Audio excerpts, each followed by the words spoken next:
Olá pessoal, bem-vindos a mais esse módulo em que a gente vai tratar das ferramentas e dos processos de marcar e medir, né? Marcação e medição.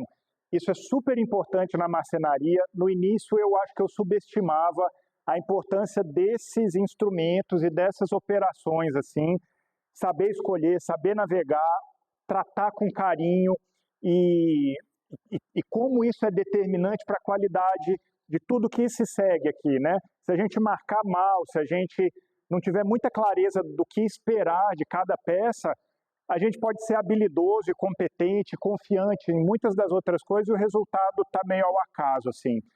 Então, isso aqui é super, super importante. Eu acho que a gente tem que conhecer dessas ferramentas para que servem e gradativamente a gente vai se equipando. Não acho que é o caso de comprar coisa caríssima, que eu acho que às vezes tem algumas coisas que mais nos impedem de praticar o ofício do que nos ajudam. Então, acho que são boas ferramentas de marcação e medição, várias dessas você pode fazer. Vamos começar falando de marcação, que eu acho que é até um pouco mais simples, né? Com o que a gente marca as nossas peças de madeira, cria as referências para seguir a usinagem, né, os trabalhos de efetivamente cortar a madeira. A gente tem coisas de riscar e coisas de cortar, né? E qual que é melhor, qual que eu uso? Eu uso todos, eu acho que a gente tem que usar todos. Se tem alguém optando por um tipo de marcação, é de certo porque para aquela finalidade, aquela forma é vantajosa. Então, assim, tem hora que eu recebo a madeira ainda e estou fazendo estou alocando as peças e é um primeiro risco grosseiro, então é um marcador grande, grosseiro e bem visível, como esse aqui é o que atende. A gente vê o pessoal usar giz de cera nessa hora, eu uso muito giz de quadro negro para fazer uma marcação que é visível, que não vai me confundir, mas que ainda é grossa mesmo. E aí na hora de fazer um corte, de topejar a peça, por exemplo, eu vou e miro no meio da minha marca de giz, né? Então ali é uma marcação mais grosseira, mas mais para guiar as operações de corte, eu acho que hoje a gente vai usar um lápis bem apontado. Eu uso muito disso aqui ainda, você precisa de um bom apontador de lápis, mas eu acho que é muito versátil. Uma ponta de grafite fina, né? Ou alguma lapiseira dessa, eu acho que 0,7, 0,5 milímetros para a espessura do grafite dão muito certo. Talvez seja o marcador que eu mais uso em tudo que eu faço, seja essa lapiseira aqui. Uma própria caneta desse tipo aqui é bem útil. Às vezes, para marcar e riscar uma madeira escura, essas coisas não funcionam muito bem, né? Porque na madeira clara isso aqui é bem visível, mas você vai riscar em buia, por exemplo, essas marcações quase somem. Às vezes você tem que olhar o brilho do grafite na madeira escura. E aí eu já vi gente usar tipo um lápis de grafite clarinho, nunca usei, mas talvez faça sentido ali. E uma marcação com faca, com estilete ou com uma faquinha de marcar dessa, tem um monte de tipo de faca de marcar. Essa aqui é uma faquinha de entalhe, mas que serve, você entende como ela pode ser usada para perfeitamente ser uma faca de marcação também. Ou estilete, eu alterno entre essas coisas aqui todas para fazer a marcação das minhas peças. Via de regra, uma ferramenta de corte dessa aqui vai dar uma marca mais precisa, menor. Então, duas vantagens. Primeiro, que a marcação é mais precisa, digamos assim, entre aspas, porque o gume é mais afiado. E segundo, que ela já passa aqui cortando as primeiras fibras de cima. Então, isso aqui, de fato, inicia o corte, né? Ao passo que uma marcação dessa aqui, eu acho que a vantagem dela é que ela costuma ser mais visível, mais fácil de eu identificar, mas ela não inicia o corte, geralmente ela é um pouquinho mais espessa. Então é uma combinação de lápis, lapiseira, caneta e facas desse tipo. Tem muito a preferência da pessoa, tem muito quem te ensinou, tem muito como você se sentiu confortável para fazer tal e tal operação, né? Mas isso é tudo parte do jogo, assim, tanto de uma marcação mais grosseira até uma marcação bem precisa que já inicia o corte, né? Na hora de marcar a madeira na transversal, eu vou mostrar para vocês como isso aqui é super importante, esse tipo de marcador. Tá bom? Mas de modo geral é esse. Talvez o processo mais cheio de detalhe e que tem um conjunto de segredos assim, para a gente é o de marcar. Né? Como é que a gente marca nossas peças e a necessidade irmã de marcar é como é que a gente confere, como é que a gente valida, entre aspas, que uma superfície reta, ela está reta. Por exemplo, né, uma peça como essa, o que me garante que isso aqui, que eu tenho uma reta aqui? O que me garante que isso é um plano? O que me garante que aqui eu tenho um plano? Né? E entre planos, né, entre partes de geometria, como é que eu sei que esse cara está 90 graus em relação a esse? Como é que eu sei que essa aresta aqui tem um esquadro? Né? Como é que eu sei que um lado é paralelo ao outro? Como é que eu sei que essas pontas estão no esquadro, tanto nesse sentido quanto nesse sentido? Né? Como é que eu me certifico dessas coisas enquanto eu trabalho com a madeira? E como é que eu atinjo dimensões exatas? Né? Então, eu acho que é nessa hora que a gente tem que pensar em referências e em ferramentas de marcação, como essas aqui. Tá bom? Então, para mim o desafio é o seguinte, é a gente pegar um material que é orgânico, que é 100% formado, a nossa revelia, um ser vivo que chega mais ou menos retilíneo aqui para a gente, mas é madeira, e a gente quer impor aquilo, a gente quer criar a partir do material orgânico geometrias específicas, assim. Então, normalmente a reta, o plano, uma curvatura com raio tal, uma aresta com tal propriedade. Então, normalmente a gente está conformando uma matéria que vem de forma orgânica para geometrias bem específicas. E às vezes a gente é muito criterioso com o grau de exatidão ali. Nem sempre. Eu não acho que isso aqui é um exercício de exatidão no mínimo detalhe. Para mim, o ofício não é uma precisão maquinal e uma exatidão milimétrica em tudo. Para mim, a precisão requerida para cada tarefa é o bom, o bastante, é o bonito, para que a peça seja durável e cumpra a sua função, assim. Mas tem um grau de precisão que é necessário para a qualidade do móvel. E a partir dessas ferramentas que a gente vai buscando esse grau de exatidão. Então, tentei organizar assim, ó, né? Tentei organizar as ferramentas de marcação, talvez em função do auxílio que ela nos presta, né? Então, a régua, por simples e por banal que seja, é o primeiro tipo de referência super importante que a gente passa a vida perseguindo como marceneiro, né? Porque ela nos dá uma linha reta. No fundo é isso, ela nos dá uma linha reta. Como é que eu sei que essas duas varetas aqui de fato estão numa linha reta? Eu vou avaliar visualmente, né? Várias vezes a gente coloca ela nesse sentido aqui, assim, ó, para que uma reta inteira seja capturada pelo meu olho com uma coisa de repente ela fica bem curtinha, de extensão pequena quando eu olho para ela aqui assim, ó, e com um olho só. Né? Então, para avaliar muitas dessas propriedades dimensionais da peça, o marceneiro precisa fechar um olho. A gente precisa fazer isso, porque a nossa visão humana é estéreo, né? A gente captura duas imagens ao mesmo tempo que o nosso cérebro funde. Mas nessa hora de avaliar uma linha reta aqui, ó, se eu der duas informações para o meu cérebro, ele vê duas coisas entrecruzadas assim e eu não sei dizer nada do que está acontecendo. Né? Então, toda hora você vai ver que o marceneiro vai tampar um olho e avaliar a partir de um ponto de vista só se isso aqui é uma reta. E essa é uma habilidade que você vai treinar. Você vai pegar uma prancha comprida e vai bater esse olho nela aqui, ó, e vai aprender a identificar uma curvatura nesse sentido, ou uma curvatura nesse sentido, ou uma coisa ondulada. Né? Você vai treinar esse olho, vai treinar esse sentido e ganhando confiança nele, mais e mais. E como é que você complementa, né, o julgamento que o seu olho direto te dá? A gente complementa com outras referências. Então, o que a gente precisa ter? Uma referência de reto.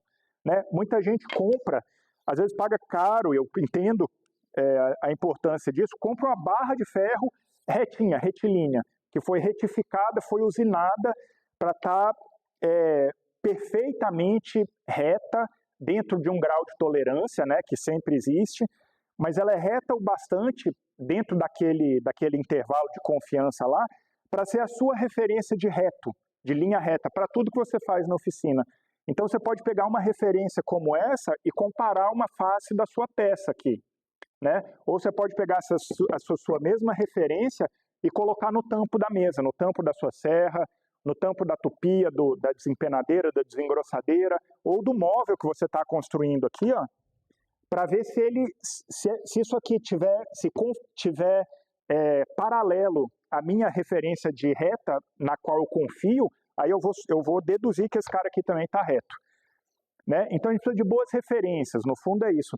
E uma boa régua, ela é uma boa referência de linha reta, e claro, é graduada, né, em milímetro, em polegada, em outra unidade que você queira, para te dar também uma posição a partir da origem dela.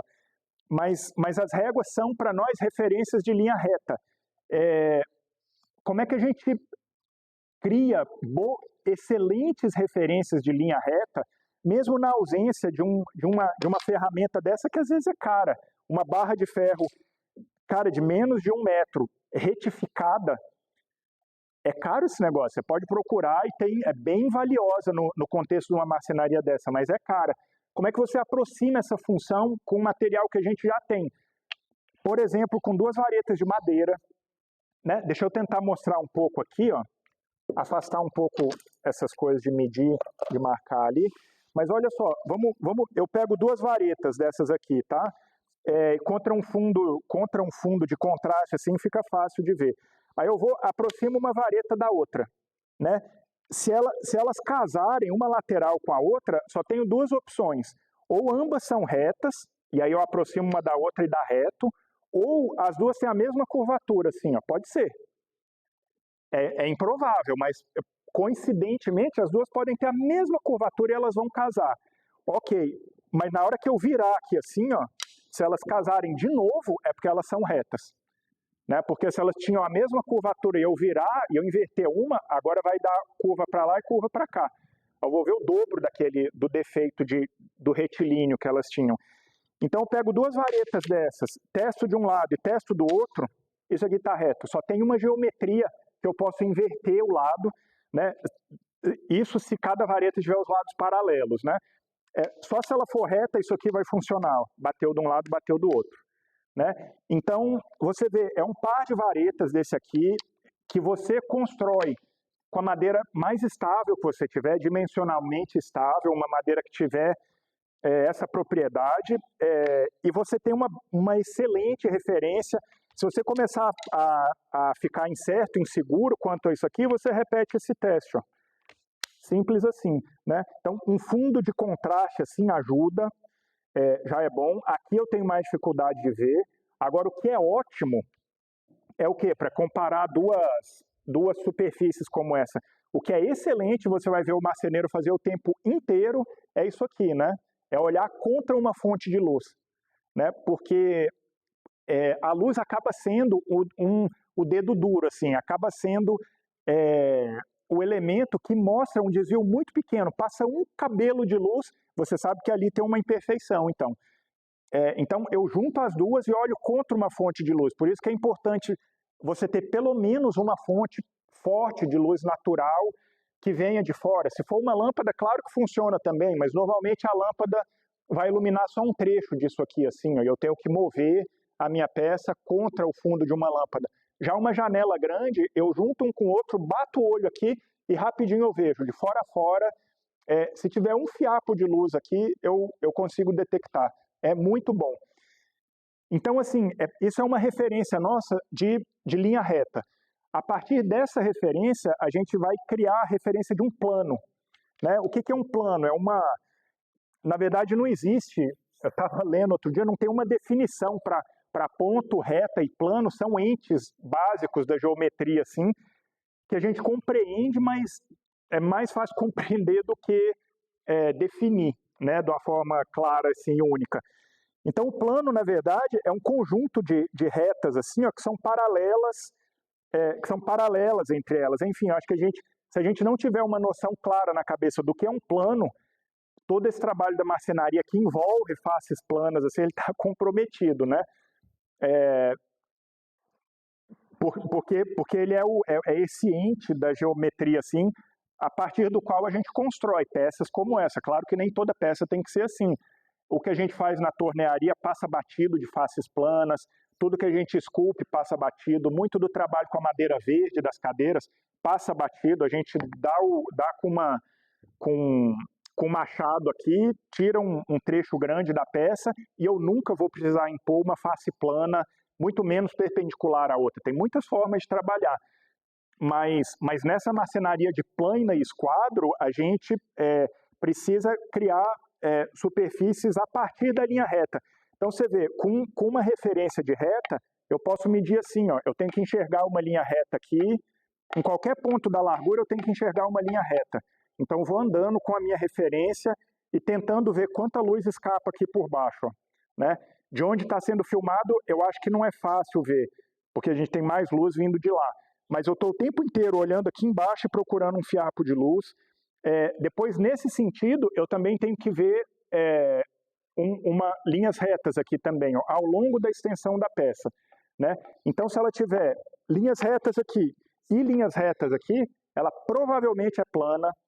O único defeito, entre aspas, que ela ainda pode ter é uma torção, né? Se ela tiver uma torção, aí numa diagonal dessa aqui, a sua referência vai bater. Entre os dois pontos baixos, ela pode até bater. Entre os dois pontos altos, ela provavelmente não vai bater, né? Se essa peça estiver torcida assim, ó. Então você vê, entre esses dois pontos baixos aqui, ó, você tem uma linha reta. Entre os dois pontos altos, ela não tem mais uma linha reta. Então, uma medida assim é a medida final, ou esse tipo de conferência assim, que o cabedal te dá, né? O cabedal é um par de varetas retas, assim, que a gente coloca nas duas extremidades de uma peça que a gente está aplanando, que a gente já aplanou. Aí a gente olha, a gente avalia isso aqui nesse sentido, ó, né? Normalmente a gente faz com uma madeira clara e uma madeira escura, ou alguma coisa que dê um contraste grande. Então o que a gente faz? A gente posiciona nas extremidades e a gente compara se essa linha amarela está paralela a essa linha escura aqui, ó. Eu teria que colocar meu olho lá de ponto a ver, de modo a ver isso aqui na mesma altura, aí eu corro o olho sem mexer a cabeça e vejo que esse lado aqui também está na mesma altura. Aqui, ó, esse está na mesma altura desse, olhando de lá, né? Se eles tiverem, essa peça não apresenta uma torção nesse sentido aqui, ó.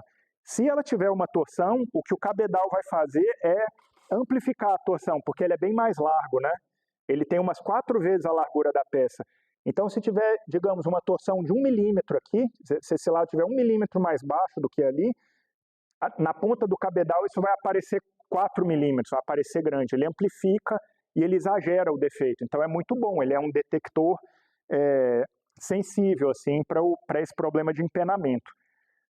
Tá? Mas então você vê, a partir da geometria da linha reta, a gente constrói a geometria de um plano e depois de saber criar um plano, a gente começa a criar ou a impor uma necessidade ou um requisito entre os planos, que normalmente é o que o esquadro nos dá aqui, ó, né? Depois que eu tenho uma face plana, o que muitas vezes a gente vai pedir da peça é que eu consiga criar uma segunda face que também é plana e, além disso, é perpendicular à primeira lá, né? Então, assim, que tenha 90 graus entre uma face e outra, né? Então, nessa hora, eu preciso de um esquadro, alguma coisa que me dê a referência de 90 graus aqui, ó, né? Aí eu vou encostar um lado do esquadro em uma primeira face minha e vou vir caminhando com ele aqui, ó. Aí, bem devagarzinho, eu vou deixar ele encostar na peça e eu vou ver aquela quantidade de luz lá desaparecer, ó.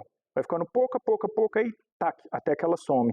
E na hora que ela sumir, ela tem que sumir por igual, né? Se eu estiver vendo um pouco de luz passar aqui, ó, eu vou dizer que o esquadro está aberto na ponta, que na ponta do esquadro eu estou vendo luz, ou se eu estiver vendo um pouquinho de luz aqui, ó, nesse canto, eu vou dizer que ela está aberto na base do esquadro, na base ou na ponta, né? Aí quer dizer que isso aqui pode até estar plano, mas ele não é um plano que está a 90 graus em relação a esse, ó, né? E muitas vezes nesse momento a gente quer que é planos perpendiculares, ortogonais, a 90 graus um do outro.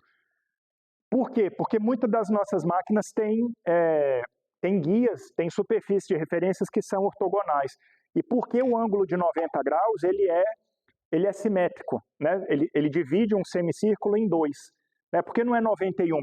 Por que a gente gosta de 90? Por que a gente não busca sempre 91? Porque o 90 é simétrico, no fundo, né? Ele divide a circunferência em 4, ou ele divide uma semicircunferência em 2. Então, quer dizer que se esse plano é paralelo a esse, um plano é paralelo a esse, então eu tenho 90 aqui e tenho 90 aqui também. Ó. Né? Se eu medir 91 desse lado, aí do lado de cá eu tenho que medir 89. É o único ângulo que vai me dar essa simetria, 90, 90 aqui. Por isso que a gente se baseia muito nesse ângulo, no entanto, a gente não devia virar escravo disso aqui. Sempre que isso aqui nos ajudar a construir o móvel, a gente vai correr atrás dos 90 graus. Quando for irrelevante, e muitas vezes é irrelevante, eu não quero estragar meu gosto aqui de ser marceneiro por causa de uma fração de milímetro em um ângulo aqui, se isso é indiferente. Mas muitas vezes isso é super importante e o esquadro nos dá essa medida do perpendicular entre um plano e outro. Tá bom? Então você vê, aqui a gente falou das réguas, depois a gente falou do cabedal, a gente já comecei a trazer aqui ó, o esquadro combinado, né? O que é o esquadro combinado? É um esquadro, ele tem um ângulo de 90 graus aqui e um ângulo de 45 graus aqui atrás. Um bom esquadro combinado tem essa face aqui retificada. Quer dizer que ele é um material que foi fundido, nesse caso aqui é alumínio. E ele saiu, o bloco fundido foi retificado, ele foi colocado numa outra máquina que cortou isso aqui com um grau de exatidão muito grande. Então, essa aqui é uma face retificada, essa face de 45 graus também é retificada, e esse lugar aqui, onde a régua corre aqui dentro, ó, você consegue ajustar dois mancais bem pequenininhos que tem aqui dentro. Né? Então, ainda que você compre um esquadro combinado como esse aqui e ele não esteja marcando 90 graus, você consegue fazer um pequeno ajuste por meio de um desbaste, ou no mancal de cá ou no mancal de cá, que posicionam essa régua em relação à face aqui. Ó.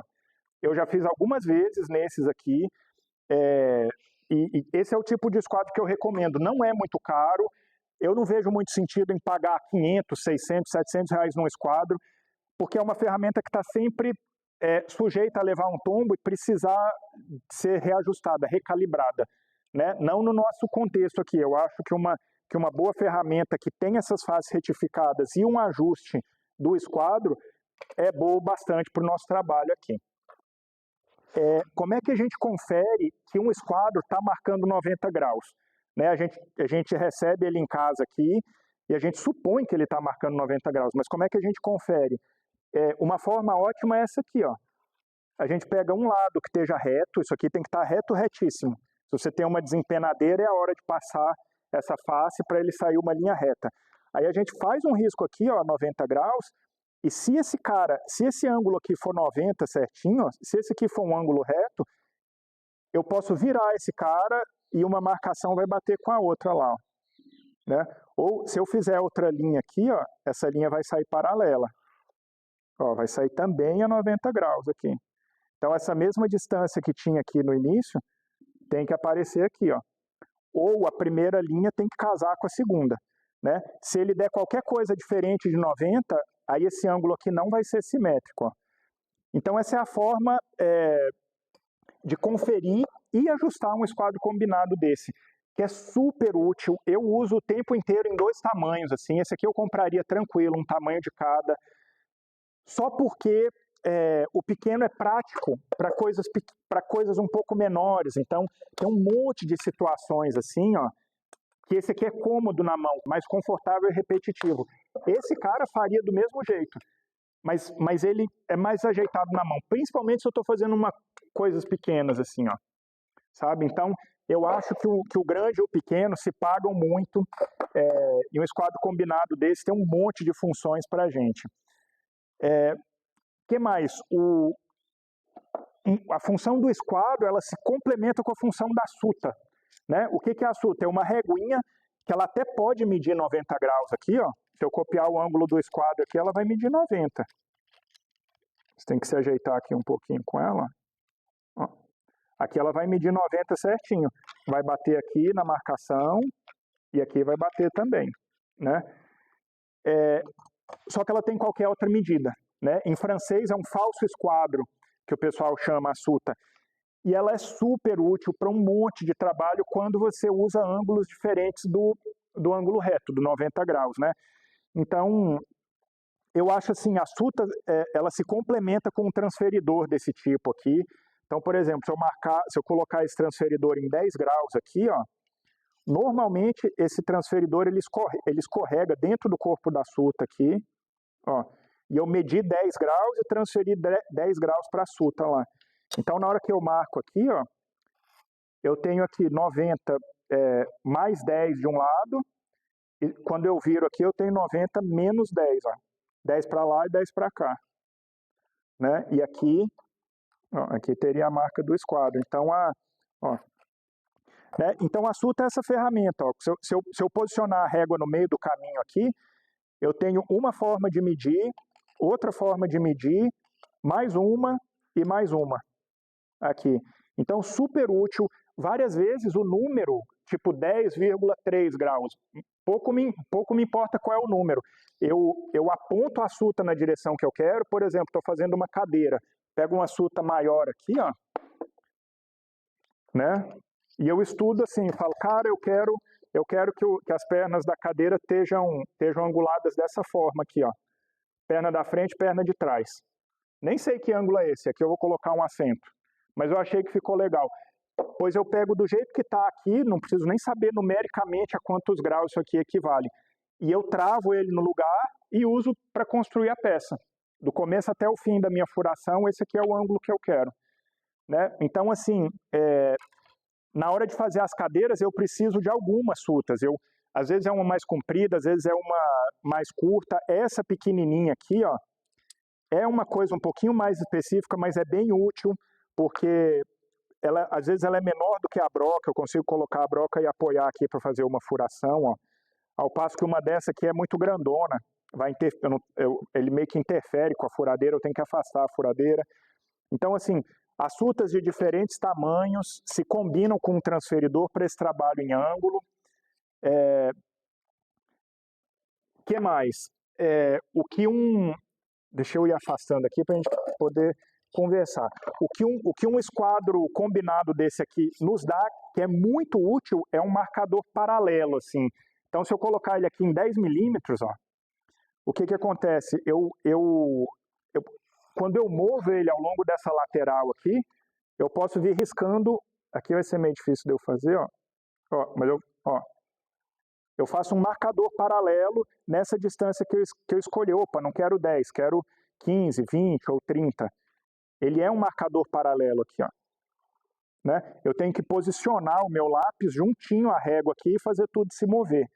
Então, uso direto como um marcador paralelo, ou a ferramenta dedicada para fazer uma marcação paralela é o graminho.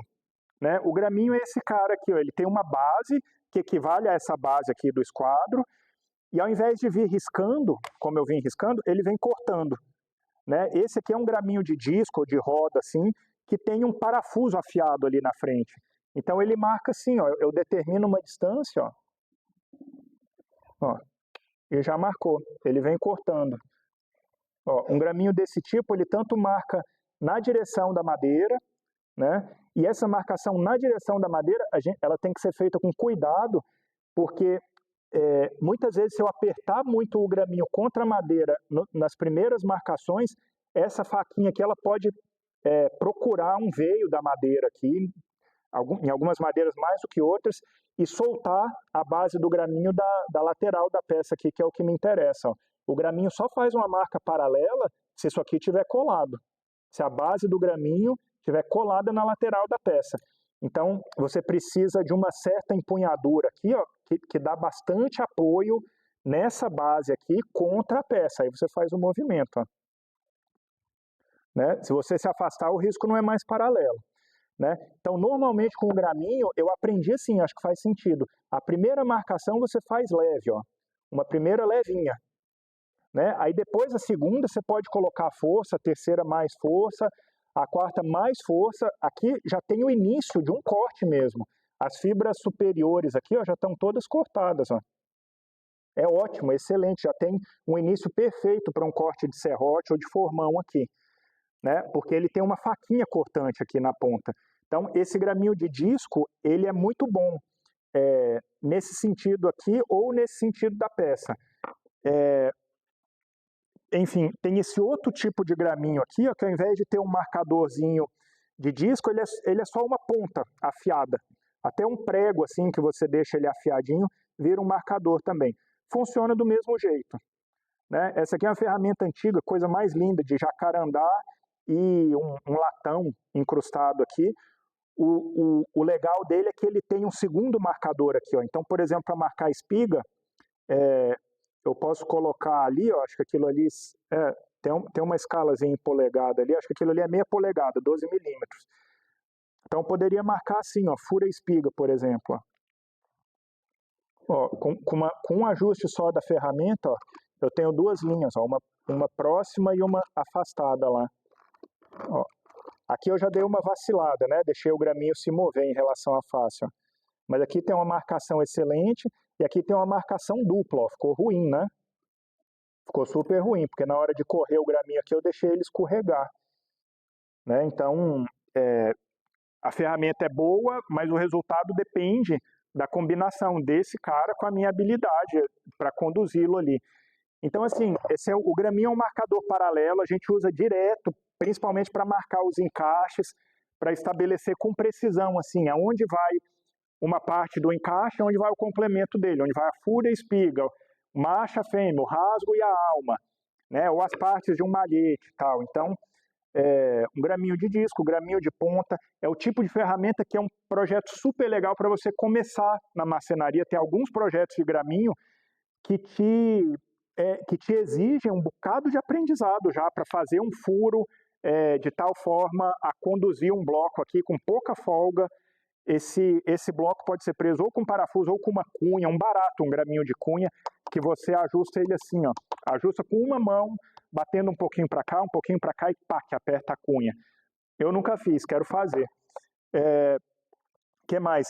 Esse tipo de graminho aqui, ó, tem uma coisa que é útil, que é um microajuste, vários deles têm, né? Então ele tem dois momentos de ajuste. Tem um primeiro ajuste preliminar que você faz nesse parafuso de trás, e depois tem um microajuste, ó, que avança e recua a base aqui, a partir do fio de uma rosca. Então ele é muito bom, ele é fácil de ser ajustado aqui, ó. Ó, vamos supor que eu quero só um pouquinho a mais do que aquele lá. Eu tenho um controle ótimo aqui, tá vendo? Opa, quero só um pouquinho a mais aqui, ó. Aí eu estaciono ele, aperto o segundo parafuso, eu faço ali, ó. Ó. O outro marcador está bem mais afiado do que esse aqui, ó, cortou mais, né? Como é que a gente reafia esse disco? É uma ferramentinha de corte, você solta o parafuso, saca ele fora do graminho, e essa face de trás, diagonal do parafuso, ou da faquinha, é muito difícil afiar. Ali a gente nem toca, mas nessa face plana, a gente trabalha ela em cima da pedra mais fina, da pedra abrasiva, assim, bem fininha, ele fica super afiado de novo. E aí você tem que ter cuidado, porque aqui se eu escapulir o meu dedo assim, ó, pac, se ele está afiado ele vai cortar, né? Tem que usar com cuidado. Tá? Então, assim, os graminhos são esses marcadores paralelos, os esquadros a gente falou, as sutas a gente falou, que mais? Esse aqui, ó, é uma variante daquele graminho maior. Esse aqui é um que eu fiz especificamente, é um graminho um pouquinho especialista, assim, porque nessa face dele, ao invés dela ser plana, como são os demais, a gente cola duas meia cavilhas nele aqui, assim, ó. E aí o que ele me dá de benefício é conseguir fazer uma marca paralela, mas uma superfície curva. Assim, porque se eu tiver um raio de curvatura, ele vai apoiar em 2 pontos aqui e vai seguir direitinho. Vai fazer uma marca interna de raio menor, paralela a uma curvatura externa. Coisa que esse cara aqui não vai conseguir, ó, porque eu eu não sei muito bem aonde apoiar numa lateral que não seja plana. Então é um graminho um pouquinho mais específico. O que mais? Esse tipo de compasso a gente usa, acho que para duas coisas. Uma para desenhar um semicírculo, uma seção de circunferência ou a circunferência inteira. Ou a gente usa também para fazer medidas iguais, assim. Às vezes a gente está marcando um encaixê por rabo, a cauda de andorinha, né? E a gente vai andando com ele assim, ó. Marca um lado, marca o outro. Ele marca intervalos divididos, assim, ó. Né? Muito útil, a gente usa direto, ou claro, como compasso em si, para desenhar uma circunferência com esse raio aqui. Né? Aí, de novo, tenho a versão maior, a versão menor, dependendo do que eu quero marcar. Que mais? Os medidores de linha reta, né? Eu mostrei no início as réguas, que a gente usa direto. Depois é uma combinação disso aqui, ó, do metro e da trena. Eu acho que tem lugar para os dois. Você vê que o marceneiro é um dos últimos profissionais que ainda usa muito esse cara aqui. Eu uso direto. Acho que depende muito de quem, de novo, quem te ensinou, de onde é que você deu e como você deu os primeiros passos. Assim, você incorpora um dispositivo como esse e ele te ocorre sem pensar, assim. Então, o legal de um metro como esse é que ele é rígido, assim, ó. Então, eu consigo medir 1 metro para lá, eu tenho facilidade, pac, marco aqui. Então, por ele ser rígido, é uma régua dobrável, né? E tem essa facilidade de apoiar, eu sei exatamente onde ele apoia. Então, é muito legal, é a minha principal ferramenta de medição maior é o metro. A trena é muito útil, eu acho que ela abre e fecha com menos esforço do que aquele cara, principalmente a hora de dobrar ali, é meio chatinho, você pode quebrar o metro. Em compensação, ela não tem aquela mesma firmeza, né?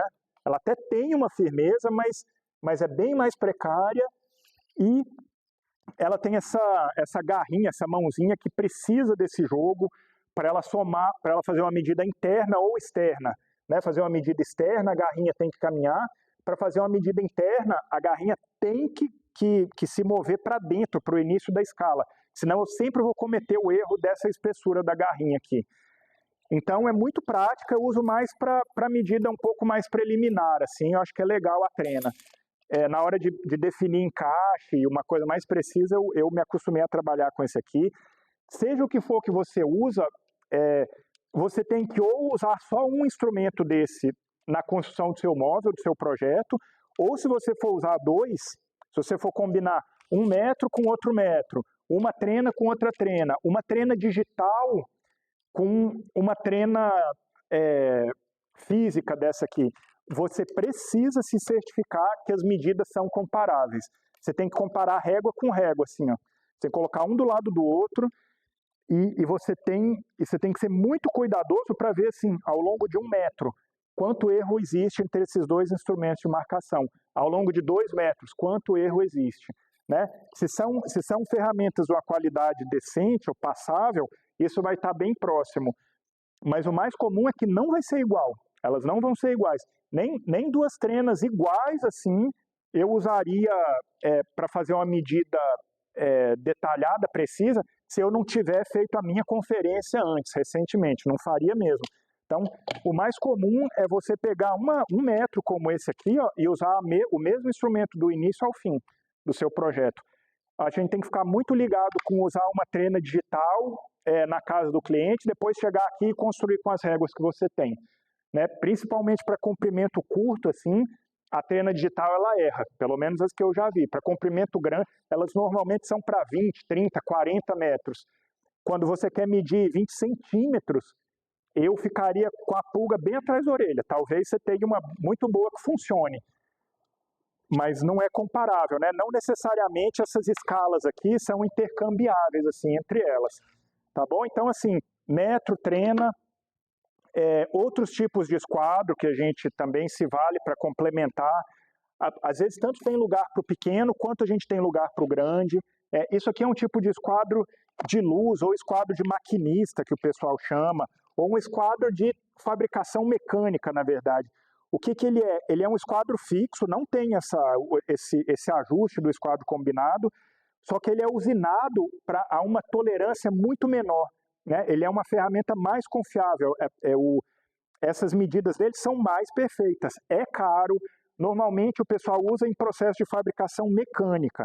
Para nós aqui o valor dele é conferir, é aferir os nossos esquadros da rotina aqui, ó. Então, se isso aqui não bater, eu vou desconfiar desse esquadro, eu vou confiar nesse, eu vou desconfiar desse, ó. Né? Então, aqui é uma medida, aqui é uma outra medida, ó. Né? Eu posso ver se corre um fio de luz entre esses dois aqui ou não. Se os esquadros forem ótimos, não pode correr fio de luz aqui. Então, esse é um tipo de esquadro que talvez ter um na oficina valha muito a pena para você desenvolver e manter sua segurança nesse outro dispositivo aqui, que pode cair no chão e tudo mais. Aqui eu tenho um esquadrozinho desse que é menor, tem que tomar muito cuidado com ferrugem nessas coisas. Ele é menorzinho, né? O que é legal nesse esquadrinho aqui, eu acho, é que a aresta dele aqui, de comparação, ela é bem fininha, ela é só uma reta, é uma linha reta. E isso faz diferença, porque se isso aqui tem só uma linhazinha fina aqui, ó, mais luz consegue passar se tiver uma imperfeição na madeira, né? Por isso que muitas vezes, por exemplo, se eu estiver usando uma referência como essa aqui, ó, eu posso começar com ela estacionada, plana sobre a madeira, mas eu vou preferir inclinar assim, ó. Eu vou preferir inclinar assim, porque com ela, só com uma aresta da minha vareta sobre a peça, eu vou tender a enxergar mais luz passando aqui, ó. Vou enxergar mais luz, porque tem uma referência reta mais estreita, né, que é o que acontece num esquadro desse tipo aqui. Então, essas aqui são as ferramentas que eu uso pouco, mas para me tirar de uma enrascada, muitas vezes para ajustar uma máquina ou para aferir um esquadro desse aqui, né, se eu não tiver outros meios. Que mais? Talvez para terminar isso aqui, ó, essas coisas aqui, ó, né, que são os paquímetros, né? Para que a gente usa isso aqui? Quando a gente quiser um grau de exatidão menor do que o das nossas réguas. Vamos dizer assim, todas essas coisas aqui, elas estão graduadas em milímetro, né? Tanto o metro, a trena, as réguas, os esquadros. Em milímetro ou em polegada, né? Em polegada vai ser em 1/8 ou 1/16 de polegada, mas é um pouco mais confuso para a gente. O fato é que um dispositivo como esse, ele nos dá 1 grau de exatidão a mais. Esse cara aqui, ó, esse é um paquímetro de escala Vernier, que chama. Vernier é essa escala aqui, ó. O que esse cara me dá, ele divide 1 milímetro em 10. É isso que ele faz. Então tem uma forma específica de fazer uma medida nisso aqui, né? Você vê o zero dele nessa escala Vernier, é quando o zero da escala de baixo aqui, é quando essa linha se alinha com o zero da escala de cima. Ó. Aqui ele está alinhado e o paquímetro está fechado. Né? Vamos medir a espessura dessa reguinha aqui. Ó. Olha lá o que ele deu. Ó. O zero, ele quase chegou no 1 milímetro. Né? Mas ele não chegou no 1 milímetro porque essa linha aqui está um pouquinho antes dessa primeira linha. Então eu estou entre 0 e 1, na verdade. Ó. Porque a minha marca de 0 está entre 0 e 1. Agora, como é que eu sei entre 0 e 1? Como é que eu leio a próxima casa decimal? Eu vou olhar ao longo dessa escala de baixo aqui, aonde é que essa marcação alinha com a de cima. E ela me parece que talvez seja aqui, ó, no 0,9 ou talvez no 0,8. Olha aqui, ó. No 8 da escala de baixo, ela está alinhada com a escala de cima. Talvez no 8, entre o 8 e o 9, talvez no 8,5 aqui. Então, eu tenho mais do que 0, menos do que 1. Eu tenho 0,8 milímetros. Talvez 8,2, 8,3 é o que eu chuto para essa espessura. Né? Esse cara aqui, ao invés de ter uma escala Vernier, ele tem um medidor linear aqui com mostrador digital, olha lá, 0,8, 0,80 milímetros. Né? Então esse aqui é muito bom, muito rápido, fácil de ler. O chato é que a bateria acaba e te deixa na mão quando você mais precisa. Então esse é legal, mas eu acho que aprender a ler essa escala Vernier aqui é o dever de casa de todo marceneiro também. E é um dispositivo mais simples, que não tem nada, não tem a camada de eletrônica aqui para dar errado. Você compra um bom paquímetro desse, você usa a vida inteira. Esse aqui eu comprei usado, já com marca de uso, e ele vai gerações à frente. E uma parte eletrônica dessa aqui eu tenho dúvida, como é que isso vai passar muito tempo. se ele é tão durável assim. Mas a leitura é fácil, né? Uma coisa importante, eu acho, essa aqui, ó. É meio uma aula de metrologia, sei lá eu como é que é. Mas se eu for medir a espessura dessa peça, deixa eu pegar uma um pouquinho maior aqui, ó. Vou medir a espessura dessa peça. Eu não vou pegar, encostar aqui e falar 37 e acabou.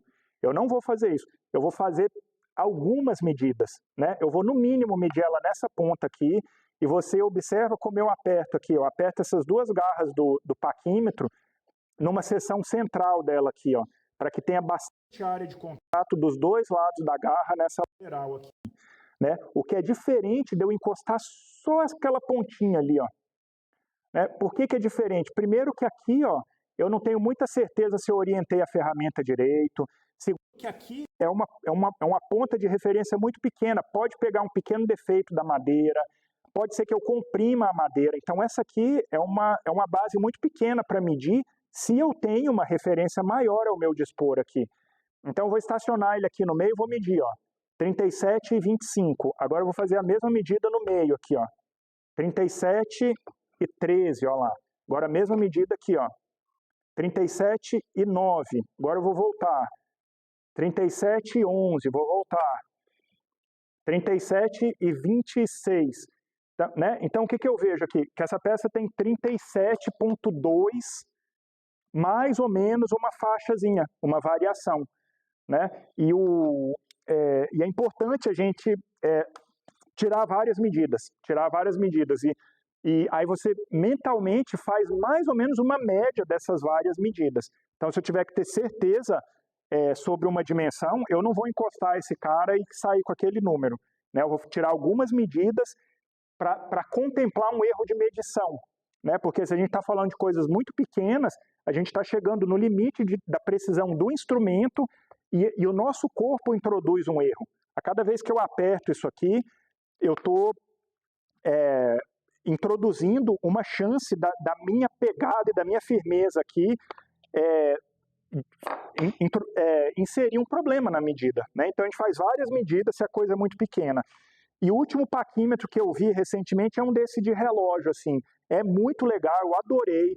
Esse aqui é relativamente barato, porque ele não ao invés de ele ter uma construção de aço dessa aqui, que é excelente, muito mais durável, só que também mais cara, ele é construído com uma fibra, esqueci que fibra exatamente, é uma fibra de vidro, ou um plástico, uma resina que é muito dura. Não espero que seja durável como esse, mas custa uma fração, esqueci quanto eu paguei, mas é relativamente barato e é muito legal de ler aqui também, ó, né? Esse aqui eu leio assim, ó, ele passou do 20, né? Então aqui ele tem 20 milímetros mais essa medida aqui, ó lá, 28,1, né? Ó, eu leio aqui 20, depois eu leio 8,1, 28,1 milímetros. E aí eu volto ele lá, ele bate no zero, ó. 28,1, vamos ver aqui. Ó, 28,11, 28,10, né? Então, assim, é um tipo de... Eles se equivalem, né, pessoal? Esse da escala Vernier, esse de relógio, esse com mostrador digital, eles se equivalem e eles são as ferramentas super importantes para a marcenaria que a gente quer fazer. Porque tem hora que a exatidão é chave, principalmente na hora na hora de ajustar os encaixes, assim, na hora de fazer o ajuste fino de alguma máquina, o milímetro é grande demais para muita coisa, não sempre. Eu não quero ser um escravo do milímetro, a menos que ele me ajude. Mas tem muita hora que um milímetro é imenso, assim, que a gente vai olhar na fração do milímetro mesmo, e aí os paquímetros são as nossas ferramentas. Tá bom? Então, em linhas gerais, é isso, assim, são as tarefas de marcar e medir. Tá bom? É uma combinação desse monte de ferramenta, a gente vai usar bastante, vocês vão ver, mas a gente vai desenvolvendo um respeito e um carinho por esse momento, por essa parte aqui. A hora de marcar o encaixe a gente faz com calma, com a luz certa, tranquilo, para que a marcação seja única e clara, né? A gente pedir para errar e fazer uma marca, opa, ficou ruim. Faço outra em cima, faço outra, quando vejo que tem uma bagunça eu não sei mais o que seguir, não sei mais nem o que eu quero atingir. Então, aprender a usar essas ferramentas, e todas elas têm uma habilidade da mão, assim, não se engane, que abrir, fechar, encostar com firmeza, riscar, encostar esse cara, riscar a faca aqui, ó, tudo isso vem com o tempo, uma perícia e uma facilidade nesse manejo aqui, à medida que você pratica o ofício, tá bom? Mas isso é basicamente medir e marcar na marcenaria tradicional.